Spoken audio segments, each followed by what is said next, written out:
بسم اللہ الرحمن الرحیم۔ السلام علیکم۔ حضرت ابراہیم علیہ السلام کا قصہ۔ اللہ سبحانہ و تعالیٰ نے نبی اکرم صلی اللہ علیہ وسلم پر وحی کرتا ہے، بے شک ابراہیم پوری امت میں سے اللہ کے لیے متقی بے نیاز سیدھے رہنے والے تھے، اور وہ شرک کرنے والوں میں سے نہیں تھے۔ وہ اللہ کی نعمتوں کے شکر گزار تھے۔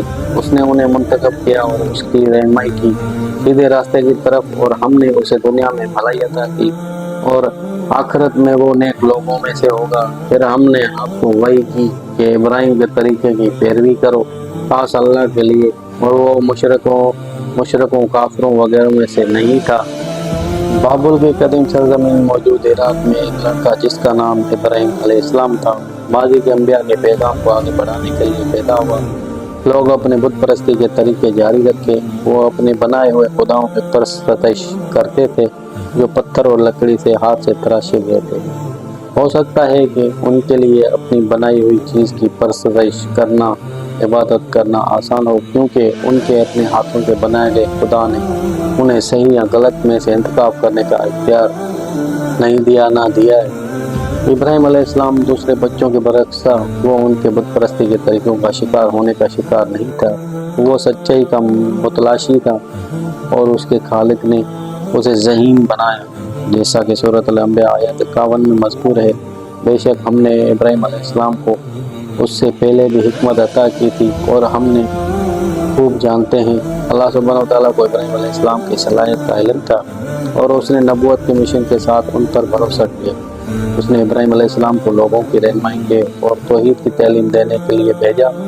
یہ تصور ہے کہ کائنات کا خالق اور حاکم صرف ایک ہے، وہ صرف اللہ سبحانہ و تعالیٰ ہی ہے جو تعریف اور عبادت کے لائق ہے، اور اسی کے پاس ہے کوئی برابر یا شریک نہیں۔ ایک متلاشی اور سچ بولنے والے دونوں ہونے کے لیے راستے کا انتخاب، جیسا کہ حضرت ابراہیم علیہ السلام نے کیا، اکثر غیر مقبول ہونے کا بوجھ اٹھانا پڑتا ہے۔ حضرت ابراہیم علیہ السلام کو ان کے اپنے خاندان میں چھوٹی عمر سے ہی زیادتی اور غفلت کا سامنا کرنا پڑا۔ دیکھیے، ابراہیم علیہ السلام ایک غیر معمولی گھرانے میں پیدا ہوا تھا، جو نہ صرف بتوں کی پوجا کرتا تھا بلکہ انہیں پیار کرتا تھا۔ وہ اپنے والد کو عجیب و غریب خصوصیات کے ساتھ ان پیچیدہ مورتیوں کے تراشتے دیکھنے کا عادی تھا۔ ایک دن وہ تجسس پر قابو پا گیا۔ ابراہیم علیہ السلام نے اپنے والد سے اپنے بنائے ہوئے مجسموں کے بارے میں پوچھا۔ اس کے باپ نے جواب دیا کہ وہ دیوتاؤں کے مجسمے ہیں۔ اس جواب نے ایک نوجوان ابراہیم علیہ السلام کو سخت پریشان کر دیا۔ وہ اپنے والد سے پیار کرتا تھا، لیکن وہ یہ سمجھنے کے لیے جدوجہد کر رہے تھے کہ لوگ بیکار پتھر اور لکڑی کے لیے دعاؤں کو کس طرح معقول بنا سکتے ہیں، جسے وہ جانتے تھے کہ یہ محض ان کے ہاتھوں کی تخلیق ہے۔ ایک دن ابراہیم علیہ السلام کے والد اس سے ناراض ہو گئے جب انہوں نے اپنے بیٹے کو بت پرستی کی پشت پر بیٹھتے کھیلتے ہوئے دیکھا۔ اس نے ابراہیم علیہ السلام کو ڈانٹا اور بتوں کی بے عزتی کرنے سے خبردار کیا۔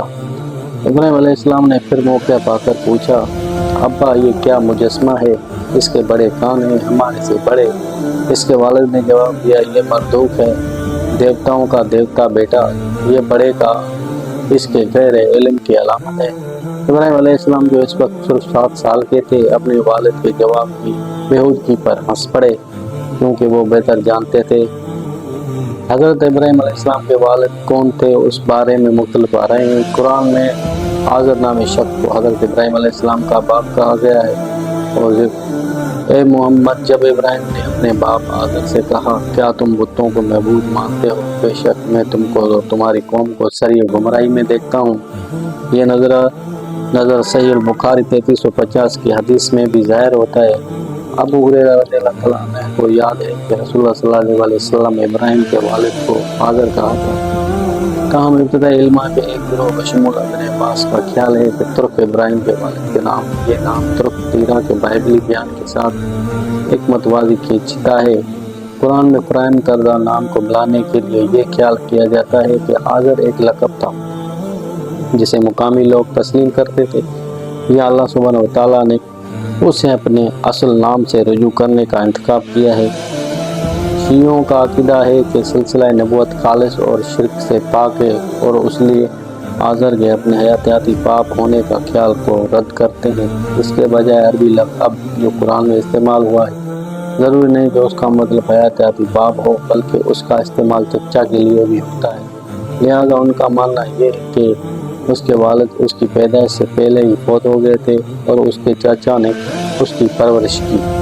تاہم طبری، ابن کثیر اور قرطبی جیسے قرآن کے مفسرین کا سب سے زیادہ لغوی معنی اور نظریہ کہتا ہے کہ آزر ابراہیم کا باپ اور بت پرست تھا۔ تاریخ بیان سے قطع نظر یہ حضرت ابراہیم علیہ السلام کی کہانی کے بارے میں ہماری سمجھ کو تبدیل نہیں کرتا ہے۔ حضرت ابراہیم علیہ السلام کی بتوں سے نفرت، لوگ ان بتوں کو سجدہ کر رہے تھے، رو رہے تھے اور ان کی مدد کی التجا کر رہے تھے، جو کبھی ایک مزاح کا خیز لطیفہ تھا۔ جلدی اس کی جلد کے نیچے آنے لگا اور اسے زیادہ سے زیادہ غصہ آنے لگا۔ ابراہیم علیہ السلام نے غور کیا کہ مجسمے جو بیکار تھے اور نہ کھا سکتے ہیں، نہ پی سکتے ہیں اور نہ بول سکتے ہیں، ضرورت مند لوگوں کی مدد کیسے کر سکتے ہیں؟ اس نے بتوں کو دیکھا کہ وہ کیا تھے۔ وہ جانتا تھا کہ اس کے باپ نے انہیں پیدا کیا، پھر انہیں لوگوں کو بیچ دیا جو سیکنڈ بعد ان کے سامنے سجدہ ریز ہو جائیں گے، ہر قسم کی چیزیں مانگی۔ اس نے اپنے باپ سے کہا، کیا تم بتوں کو معبود بناتے ہو؟ میں تم کو اور تمہاری قوم کو سری گمراہی میں دیکھتا ہوں۔ اللہ تعالیٰ کو دریافت کرنا۔ ابراہیم علیہ السلام اپنی قوم کی حالت راس سے غمگین ہو کر اپنے خیالات پر عمل کرنے کے لیے تنہا کچھ وقت کے لیے نکلے۔ وہ اندھیرے میں چلتا رہا یہاں تک کہ وہ پہاڑ کے ایک غار میں پہنچا۔ اس نے اپنے آپ کو دیوار سے لگایا اور اوپر سے آسمان کی وحشت کو گھورنے لگا۔ اللہ سبحانہ و تعالیٰ قرآن مجید میں فرماتا ہے، ہم نے ابراہیم کو آسمان اور زمین کے عجائبات بھی دکھائے تھے، اس لیے وہ ایمان پر یقین رکھتے تھے۔ حضرت ابراہیم علیہ السلام نے پھر اپنی قوم کو مخاطب کیا جو ان آسمانی جسمات کی پرستش کرتے تھے۔ جب رات ختم ہوئی تو اس نے ایک ستارہ دیکھا اور دیکھا یہ میرا رب ہے۔ لیکن جب ستارہ غروب ہوا تو ابراہیم نے کہا، میں ان چیزوں سے محبت نہیں کرتا جو سیٹ کرتی ہے۔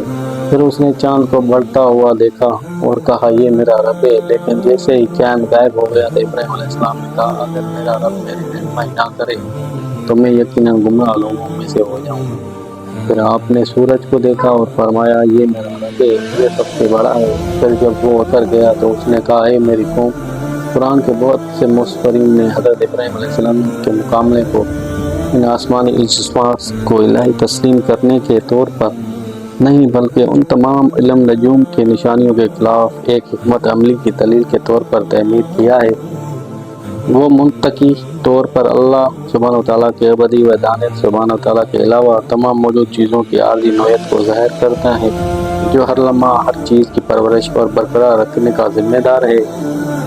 اس نے ان کو سمجھایا کہ جب سورج، چاند اور ستارے وقتاً بوقتاً نمودار ہوتے ہیں اور غائب ہوتے رہتے ہیں، اللہ سبحانہ وتعالیٰ ہمیشہ موجود رہتا ہے اور اپنی مخلوقات کو بھی کبھی نہیں ہوتا۔ وہ کہتا ہے، بے شک میں نے اپنا رخ اس کی طرف کیا ہے جس نے آسمانوں اور زمینوں کو پیدا کیا ہے۔ حق کی طرف مائل ہوں اور میں اللہ کے ساتھ شرک کرنے والوں میں سے نہیں ہوں۔ لوگوں نے نہ تصدیق کی اور نہ ہی تردید، لیکن وہ اپنی دلیل جاری رکھتے ہوئے کہنے لگے، ہم نے اپنے باپ دادا کو ایک خاص طریقہ اور مذہب پر پایا ہے اور ہم یقیناً ان کے نقش قدم پر چلیں گے۔